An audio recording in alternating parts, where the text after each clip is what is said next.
What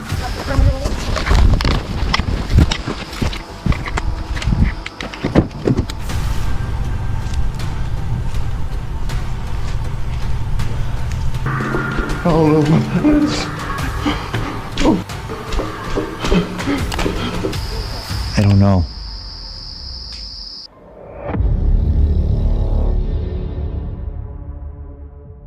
On March 24th, 2024, the YouTube channel Into the Void, well known for its investigations into paranormal and unexplained phenomena, released a video that left thousands of viewers genuinely rattled. The channel often ventures into haunted buildings, cryptid hotspots, and locations with strange reputations. This time, however, the investigation centered on something most people never think about: storm drains. The video opens with the host sitting inside his vehicle on the edge of a quiet city district, explaining his plan to explore a nearby drainage tunnel tucked beneath the urban landscape. These cramped, echo-heavy passages are easy to ignore, but they're often ideal settings for odd and unexplained occurrences. He entered one such drain equipped with a flashlight, a camera, and determination. From the moment he stepped inside, the mood shifted. The walls amplified the slow drip of water. Darkness swallowed everything beyond his flashlight, and each step deeper into the tunnel heightened the sense of isolation. As he continued, he noticed the tunnel gradually tightening, making the idea of turning around more difficult. Then something changed. Indistinct shapes began appearing at the far edge of his flashlight beam, silent, humanoid silhouettes lingering just out of focus. At first, they seemed like tricks of the light or shifting shadows, but they remained. Their slow, deliberate movement suggested something much more tangible and far more threatening. He eventually reached a section where the tunnel curved and constricted further. Clearly unsettled, he paused, sensing that something wasn't right. Closes off a little bit.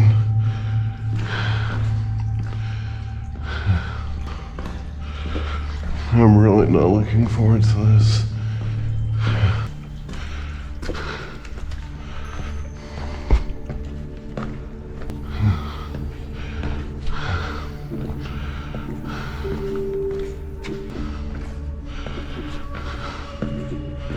I don't know what that was.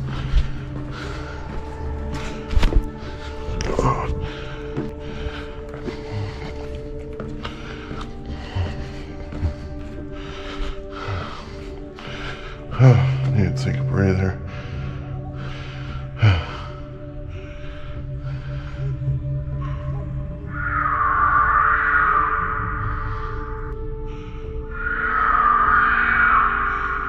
What the fuck?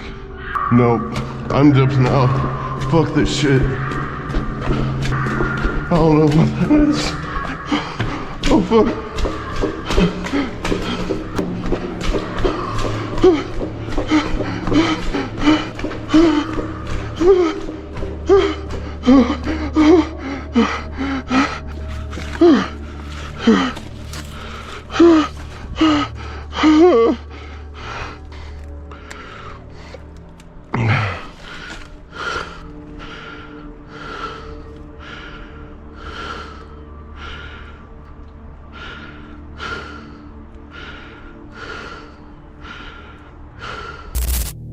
That's when it happened.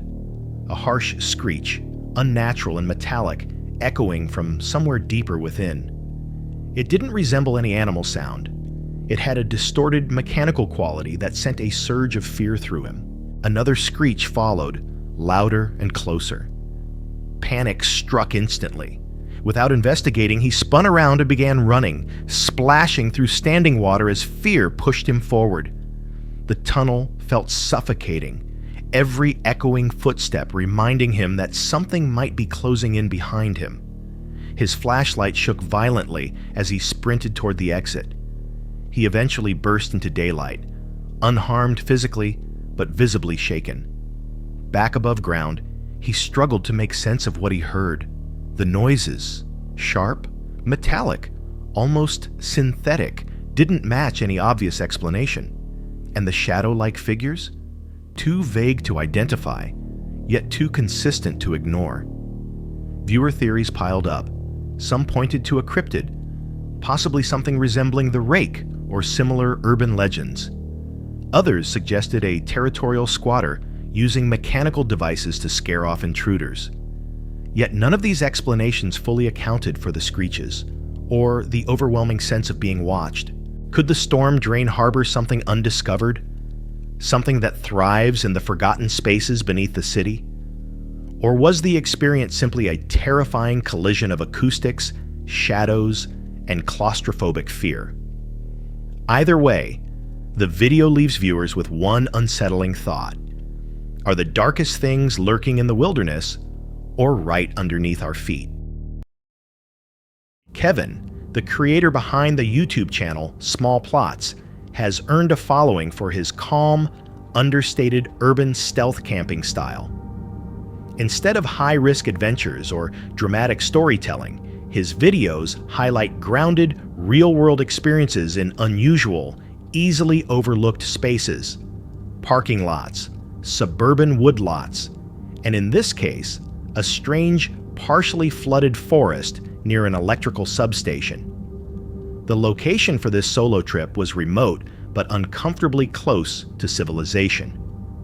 Kevin had explored the area before, even mentioning that he'd once been asked to leave while biking nearby, making stealth an important part of this outing. As the video starts, Kevin moves through soaked brush, dealing with ankle-deep water, dense tangles, and fallen branches. The terrain is slick and uneven. Much of the forest consists of dead ash trees, remnants of an emerald ash borer infestation, giving the entire area a bleak, abandoned character. Eventually, he finds a clearing hidden well off the main trail and sets up his hammock and tarp. But even during setup, the forest feels wrong. There are no people around, no active paths. So there are, you just see on the ground over here, it's not recent, but some of these branches and stuff are cut mechanically. Probably a small electric chainsaw, something like that. So it's very possible. I mean, I already know hunters come back here. That's probably who it is. If the rain lets up, I will go a little bit farther into the woods. I think there are homes this way. I'm not too sure, but I think that's where they are. Yet small indicators of past human presence remain. Trimmed branches, reflective markers, a faintly visible ATV track, signs that someone had once been there, but long enough ago that their intentions are unclear. The entire time I've been here, since I walked into the forest, I've been hearing this wailing sound. Like a no, some kind of animal. It's actually now just occurring to me. It might be a chicken or a rooster or something.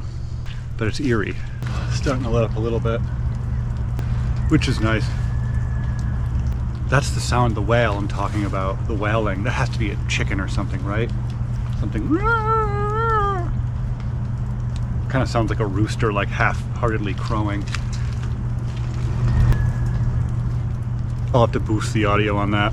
Once night settles in, strange noises begin drifting through the woods. Kevin initially tries to make sense of them. Maybe a distant animal, possibly some type of bird. But the sounds continue and shift tone. High, wavering noises echo between the trees, occasionally resembling faint, far-off voices. Blended with the fog and the steady electrical hum from the substation, the atmosphere becomes increasingly unnerving. With the ground far too wet for a fire, Kevin eats a cold dinner and tries to maintain a relaxed tone. But he's visibly uneasy. He pauses mid-sentence several times, scanning the tree line. At one point, he mentions a growing sense of being watched, not out of fear, but with the uneasy awareness that comes from camping somewhere isolated, but not entirely empty. Though the night passes without incident, the tension never fully fades. In the morning, while packing up, Kevin notices details he hadn't seen in the foggy darkness. Oh my god, it's a boat. This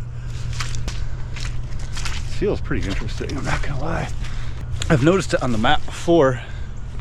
There's a potential place to camp Yeah, something's over there. I can't see it. Let's go check out this boat real quick before I get out of here. All right, it sounds like it's leaving, whatever it is. Yeah, it's just a boat, some garbage. Yeah, more implied trail going this way, probably to homes over there. Some metal, some rocks. This raised area almost looks like a man-made raised area, like there was a building here at one point, maybe years ago. Maybe where that boat came from. Weird place for a boat. Right next to this berm that may have something to do with the railroad that used to run through here. I don't know. Well, that was a fun little unexpected discovery. Right next to us the whole night, just a boat. Just a boat. All right. Just off the path sits an abandoned boat, oddly positioned on a raised platform. Nearby, chunks of concrete and rusted metal hint that a structure once existed here, now long gone, but still leaving traces. Is it a shed? Or is it like where someone's living? Oh, I don't know.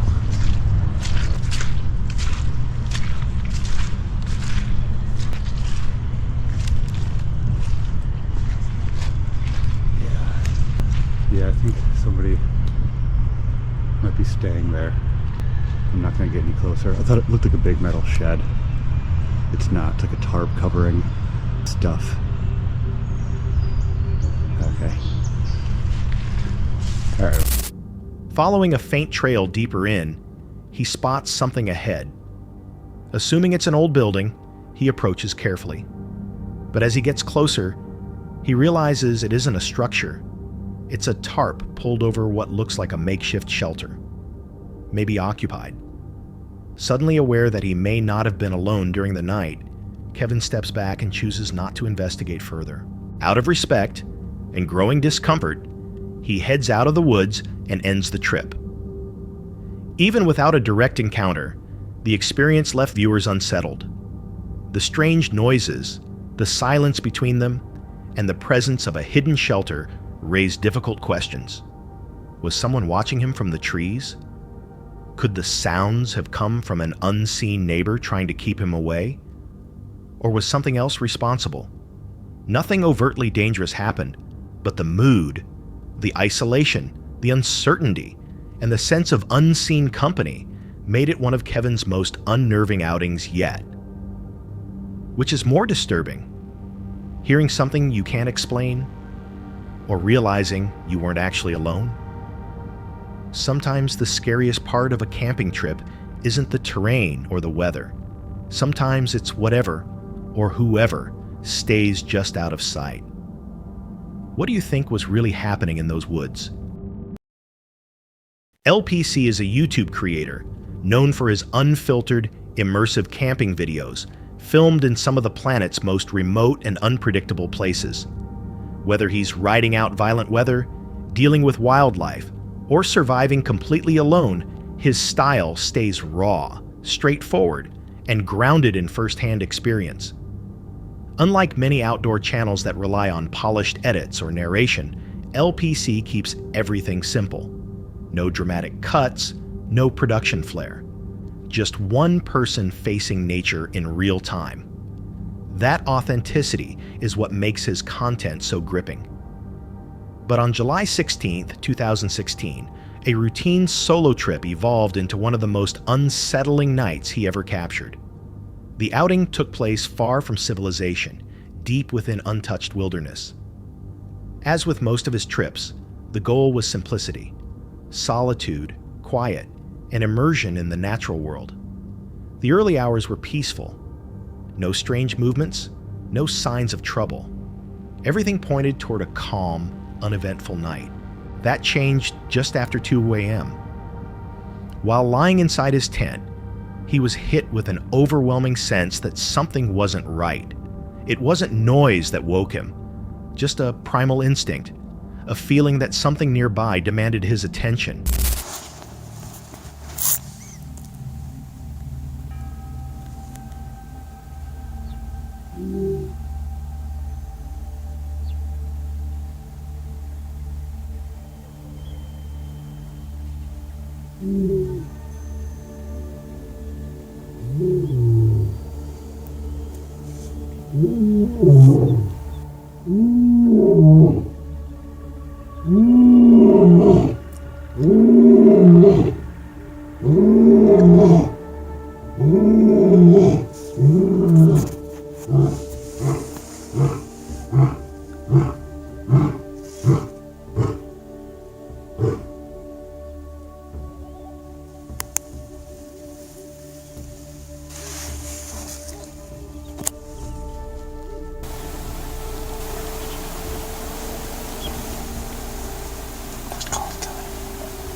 Moments later, the instinct proved correct. From just beyond the edge of camp came a powerful, earth-shaking roar. It was unmistakable, the call of a lion, and judging by the intensity, it was close. Lions rarely target people, but when you're alone, unarmed, and separated from the outside world by nothing but a thin tent wall, statistics bring little comfort. Remaining absolutely still, he quietly began filming. He didn't yell. He didn't unzip the tent. Any sound or movement risked drawing attention. There was no barrier to protect him. No vehicle, no blaze, no weapon, only darkness and a predator somewhere nearby. The next minutes were a test of nerves. Breathing carefully, doing everything possible to stay composed. He waited. Time slowed to a crawl. The lion never attacked, but it didn't leave immediately either. Its presence lingered at the edge of the camp, creating a feeling of vulnerability that no recording can fully convey. Eventually, the roars faded. The threat moved off, but the impact remained. Sleep was no longer an option. What began as a peaceful escape had turned into a long, quiet fight to stay calm. By sunrise, he emerged physically safe, but clearly shaken. The experience drove home a hard reality. In the wilderness, control is always an illusion. No matter how skilled you are, how prepared you think you may be, nature decides the rules. What made the moment truly terrifying wasn't only the lion's presence, it was the complete exposure. No enclosure, no steel, no separation. Viewers speculated about why the lion approached: territorial curiosity, the scent of food, or simply passing through. Whatever the reason, his decision to remain still and composed likely prevented the situation from escalating. It's a powerful reminder of how instinct and restraint can mean the difference between survival and disaster. How would you react if an apex predator stood only feet away in the middle of the night? In the wild, the greatest danger often isn't what you can see. It's what's quietly watching from the darkness. The next footage comes from a YouTuber known as Saucy Seth, whose channel revolves around off-grid van life, solo campsite living, and unsettling nighttime explorations. On October 2nd, 2024, he set out to spend the night near a location wrapped in eerie local lore: Tower 12, an old coastal watchtower hidden within Cape Henlopen State Park. After digging into the unsettling accounts surrounding the tower, Seth returned after dark with only his dog, Stella, at his side. The conditions were harsh. Steady rain, complete darkness, and an unnerving quiet filled the area. It's like 9:30 right now, and it's pitch black outside. I'm gonna be so freaking honest with you guys. Like, I'm scared this right now. It's like just now hitting me that I'm the only person out here. Like, I'm in this parking lot, this sketchy parking lot. There's like 2 lights, and I'm the only person in this parking lot. I don't know if I'm just like, if my brain is playing tricks on me, but I feel like I can hear everything outside right now. You know, just thinking about the stories and all the experiences out here. Like, I don't know if they're real or not, or, you know, but hopefully I can just get in there, walk around, check it out, and then leave. I'm gonna be watching Stella, making sure she's good, but we're gonna do it because I said I was gonna do it. I'm here. Yeah, let's go. Stella, you ready? All right. From the moment he arrived, the atmosphere carried a heavy sense of dread. Sitting alone in an unlit parking area, illuminated solely by a pair of weak overhead lights, Seth admitted that the environment was getting to him. The silence made even the faintest noises stand out sharply. Without anyone else around, his vulnerability felt amplified. I don't know if you guys can tell. It's raining right now. Guys, my heart is beating so fast right now. We're going down the trail. I don't know. I don't really have a flashlight. Okay, the watchtower is up here. I'm gonna show you guys Stella so you can see her, how she's reacting right now. But the watchtower is over there. I don't know if you guys can see it. It's raining right now, and this is I'm not gonna lie, like, I definitely feel like a very dark energy around here. Hell nah, bro. The energy around this just does not feel right. All right, guys, I gotta get out of here. What was that? Shh. Run.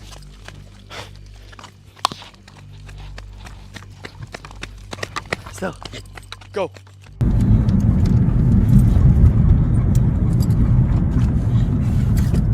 Alright, so it's the next day, and I was kind of watching the video, and I noticed that you guys couldn't see, which is my bad. I did not have a flashlight, which I learned. I thought my phone flashlight was going to be a lot brighter, but you guys couldn't see anything. So next time I'm bringing a flashlight so you guys can see the whole thing. But I don't know if I was tripping or if I was hearing things, or like I said, if my brain was playing tricks on me. It was pitch black out there, and I was by myself, so I really didn't know what was going on. And also the energy there it felt so dark. Like, I'm not even playing with you guys. The whole time, all the hairs on my arms were sticking up. I had the chills the whole time, and I was just scared to death. Like, I'm just being honest with you guys. Like, that was probably one of the scariest things that I've ever done in my life. Just knowing the backstory of this place, it was scary. But with that being said, I got far away from that place, and I'm still in the little town called Lewis, but I'm just as far away from that park as possible. Yeah, I'm gonna end the video here. Thank you guys so much for watching. I'll see you guys next. As he moved down the path toward the tower, pulse racing, he filmed every moment. Rain continued to fall, the ground was slippery, and the forest remained disturbingly still. Stella's anxious, watchful behavior reflected the tension that was building. When he reached the base of the watchtower, Seth noticed an abrupt temperature shift. The air felt thick and cold, and his body reacted immediately. Goosebumps, tingling skin, and the unmistakable sensation of being enclosed by something he couldn't see. The energy, as he described it, felt undeniably ominous. That moment ended abruptly. Something, real or imagined, triggered a sudden reaction in Seth. Without hesitation, he scooped up Stella and bolted, racing back through the rain toward his van. The footage becomes shaky as he flees whatever had spooked him. The following day, he reviewed the recording and talked through what happened. Because of the darkness, very little was visible on camera, but despite the lack of visual evidence, the emotional impact stayed with him. He couldn't shake the feeling that something had been nearby, something connected to the tower's unsettling reputation. He recalled how every instinct urged him to leave, and how the area felt spiritually wrong from the moment he arrived. From the overwhelming fear to the physical sensations, Seth said it was easily one of the most frightening nights he had ever experienced. While the video didn't capture any concrete evidence, the psychological intensity of the scene can't be dismissed. Tower 12's isolated setting and haunted history may have primed him for a heightened response. Still, the cluster of physical symptoms, chills, discomfort, Stella's reactions, could suggest electromagnetic interference, or even something beyond normal explanation. Some viewers believe this may point to an intelligent haunting or an energy imprint tied to the tower's past. Was Seth genuinely fleeing from something unseen, or did the isolation and atmosphere take over his senses? Could Tower 12 be more than a relic of wartime history? Perhaps something carrying a darker presence? Share your theory in the comments. This next account takes place deep within what many refer to as Sasquatch Alley, an isolated forest corridor long associated with unexplained phenomena and reported cryptid encounters. Unlike most group outings, this investigation begins as a solo venture. The creator, known as Grassman, heads in alone, preparing for a multi-day stay in a section of wilderness he has never camped in before. It's springtime, and although the area is typically swarmed by mosquitoes because of a slow-moving creek nearby, conditions feel unusually quiet. To discourage any unexpected visitors, Grassman sets up 2 tents even though he's camping by himself. The purpose is simple: make it look as though more than one person is present. One tent is reserved for sleeping, while the other holds his gear, an audio recorder and a GoPro positioned toward the tree line. With years of fieldwork behind him and different setups for changing environments, Grassman arrives well prepared. As daylight fades, he scans the layout around camp. He notices bent branches and worn paths near the creek, indicators of frequent animal activity. I was dead tired, so I went to bed around 9 p.m. And my second tent, I have my Zoom recorder inside there.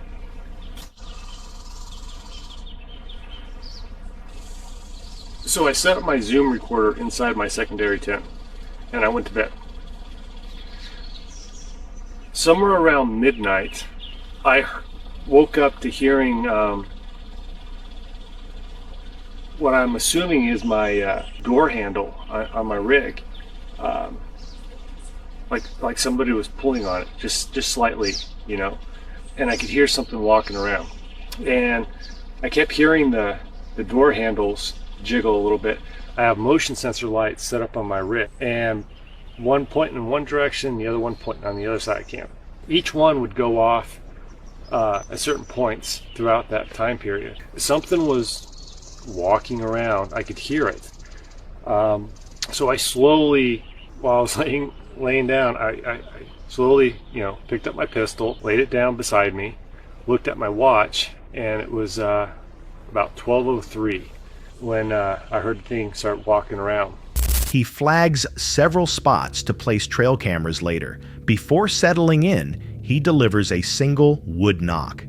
Although debated within Bigfoot research circles, for him it's more like a respectful gesture, an informal acknowledgement of the forest around him. By 9:30 p.m., he's inside his sleeping tent, with the audio recorder capturing sound from the second one. 2 motion sensor lights are mounted near his vehicle, each covering a different angle. Sometime after midnight, a noise wakes him, something faintly pulling on the handle of his vehicle door. Still lying down, he reaches for his firearm and checks his watch. 12:03 a.m. For several minutes, he hears movement near camp, along with the motion lights flashing inconsistently. Something, or someone, is moving around the perimeter. The footsteps are purposeful, and the repeated attempt at the door handle suggests something more intentional than normal wildlife behavior. At daybreak, he surveys the area. The dense grass and firm ground don't hold any prints, and his trail cameras failed to record anything meaningful. But on the vehicle door, he spots something unusual: a greasy, four-fingered handprint. It's not especially large, but it doesn't line up with his own, and he hadn't touched that part of the door since before the trip. There are no additional marks anywhere else, just that single print. A quiet, unsettling reminder of whatever wandered through camp during the night. What makes the moment compelling is the lack of dramatics. Grassman handles the situation with steady composure, relying on his equipment, experience, and instincts. The handprint, though far from definitive, stands as the only physical trace, left intentionally or unintentionally by something that approached his vehicle without ever fully revealing itself. Was it a person, an animal, or something far less ordinary? And why only one handprint? Why in that exact place? Share your thoughts in the comments. Could you have slept after something like that? The following unsettling footage comes from a channel called Exploring the Unknown, a creator known for documenting real encounters with strange and often unexplainable events, usually while camping in remote or abandoned locations. On September 4th, 2021, what was meant to be a simple night under the stars quickly shifted into something far more unnerving. Was that a whistle? I think so.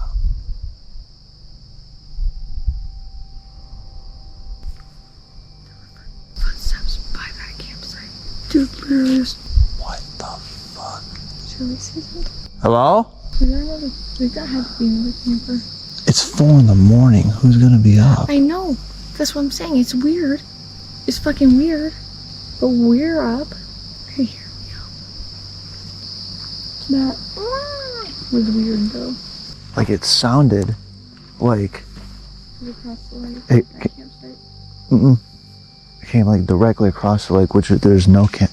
Well, it's not just our heads. That sounded... Big, and it's weird. I don't think that's a deer. You would hear more than just that. Across the lake is a road. There's no campsites over there. I'm sure of it. But there's a campsite like right over here. No, that's road. Campsite's over there. Yeah. The group expected an ordinary overnight excursion, but sometime after midnight, the atmosphere began to change. Because of that weird... And you were hearing yelping. I didn't hear any of it. We heard some whistling.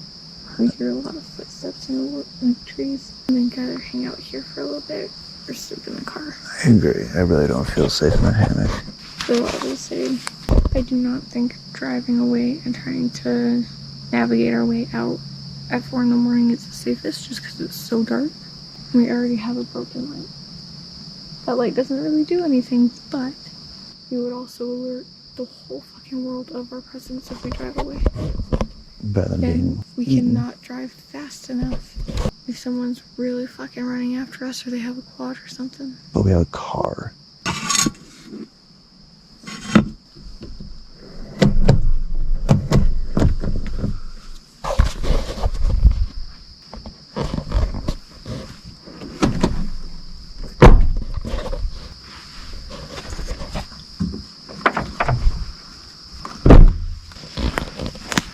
And we got a headlight.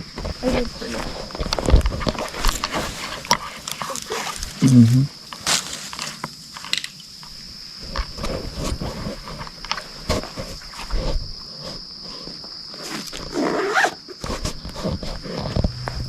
It started quietly, with distant yelps, branches shifting, and an occasional sharp whistle drifting through the forest. At first, they brushed it off as normal nighttime noise, but it kept happening. Before long, what sounded like intentional footsteps approached their camp. The group began questioning the source of the sounds. They checked the area briefly, but found nothing out of place. One person noted that the whistling seemed to originate from across the lake, a part of the forest with no campsites. A troubling realization formed: they might not be out there alone. By 4 a.m., they were jolted awake by loud rustling just outside their tent. Again came the footsteps, steady, muted, and unnervingly close. The fact that the noises traced back to the far side of the lake, where no one was expected to be, only intensified the fear. Some argued they should leave their hammocks and move to the car. Others hesitated, pointing out the poor visibility and their vehicle's mechanical issues. But staying put felt just as risky. As they gathered their things, a pair of headlights flickered in the distance. I don't know. Right.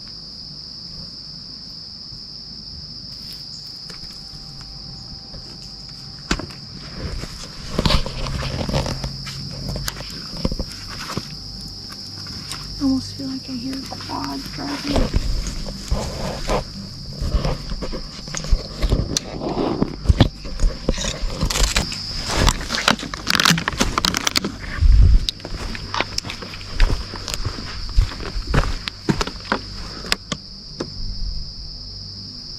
You hear that? That. What is that? What is that? I don't know. I'll maybe go a little bit faster if you can. We have absolutely everything, so don't need to hurry.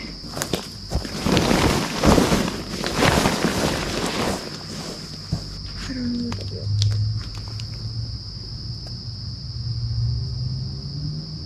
Just got it.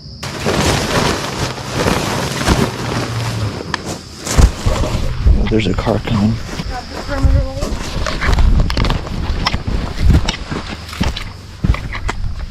Just telling me that rope is not working around for. What's in your phone is in here. Moments later, they heard what sounded like quad bikes revving, engines accelerating and weaving between the trees. Who would be out there at that hour? And why so deep in the woods? From that moment on, the group became convinced whoever was out there, it wasn't random. Their presence may have been noted long before they sensed anything wrong. This incident is memorable not for visual evidence, but for the escalating dread and repeated signs of activity in an area where no one else was supposed to be. The erratic movements of unknown vehicles, the directional whistling, and the proximity of footsteps all point to one unsettling possibility. Whoever, or whatever, was out there might have been intentionally approaching them. Was it a group of strangers trying to scare them? Or did they accidentally stumble into something they weren't meant to see? Share your thoughts in the comments, and let us know whether you would have stayed or driven off into the darkness. That's it for tonight. Which moment creeped you out the most?